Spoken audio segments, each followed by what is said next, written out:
मैं रजनीश कुमार पीएम श्री उच्च प्राथमिक विद्यालय ढोंटा विकास क्षेत्र पवासा जनपद संभल में कार्यरत हूँ।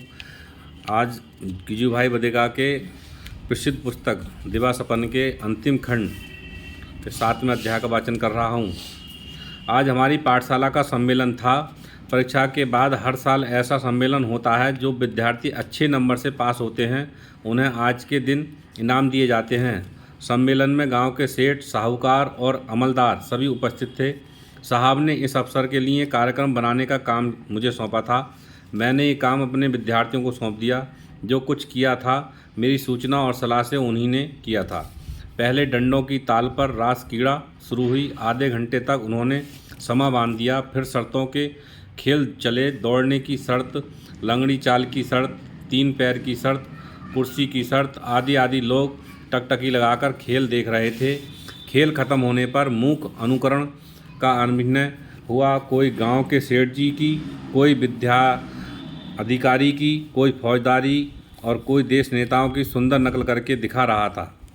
इसके बाद विद्यार्थी अपने बनाए हुए चित्र ले आए और झुककर हर एक सज्जन को बारी बारी से दिखाने लगे। सारा भवन विद्यार्थियों के चित्र देखने में तल्लीन हो गया। अंतिम कार्य पारितोषिक वितरण का था। हर साल 125 रुपये का पारितोषिक बांटा जाता था। ये पारितोषिक विद्यार्थियों को मिला करते थे। अंत में डायरेक्टर साहब ने खड़े होकर सदा की भांति 2 शब्द कहे। वे बोले, सज्जनों, मेरी राय में आज का ये पारितोषिक सम्मेलन दूसरे प्रकार का है। मेरी बगल में बैठे हुए इन महाशय ने मुझे पारितोषिक के बारे में एक नया सबक सिखाया है। इस साल के रुपए 125 का मैं अलग अलग पारितोषिक नहीं बांटूंगा, बल्कि इस रकम से इनके नाम पर पाठशाला में एक वाचनालय की स्थापना होगी। मैंने उच्च अधिकारियों से इस आशय की आज्ञा भी प्राप्त कर ली है। आगे से हर साल पारितोषिक की ये रकम वाचनालय को ही मिला करेगी।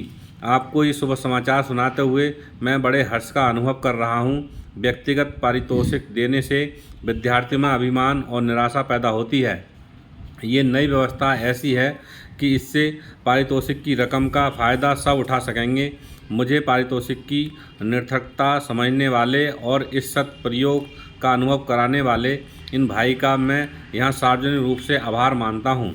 इस अवसर पर मैं ये भी बता दूँ कि ये सज्जन 1 साल पहले 4ठी कक्षा में शिक्षा के प्रयोग करने के इरादे से मेरे पास आए थे। मैं उस समय इन्हें एक पढ़ा लिखा मूर्ख ही समझता था।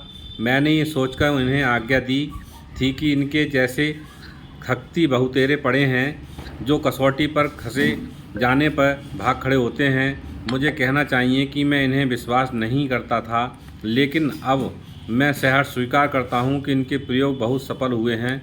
मेरे विचारों में इन्होंने भारी परिवर्तन दिया है और अपने अंतःकरण में मुझे ये आवाज़ सुनाई पड़ रही है कि प्राथमिक पाठशाला के इस पुराने ढर्रे का अब शीघ्र ही अंत होगा।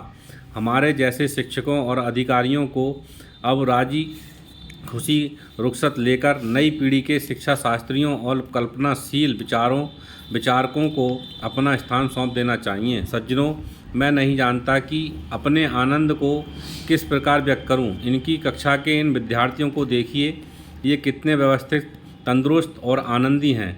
इनकी शक्ति और बुद्धि के विकास का मैं साक्षी हूँ। इनके संबंध में इनके माता पिताओं को भी अपना संतोष व्यक्त करते हुए मैंने बार बार सुना है। डायरेक्टर साहब का भाषण समाप्त होते ही सम्मेलन की कार्रवाई खत्म हुई। सब अपने अपने घर को चले गए। मैं भी 1 वर्ष के अपने सफल प्रयत्नों पर हर्ष मचाता हुआ घर पहुंचा और नवीन शिक्षा के उज्ज्वल भविष्य का मधुर सपन देखने में लीन हो गया।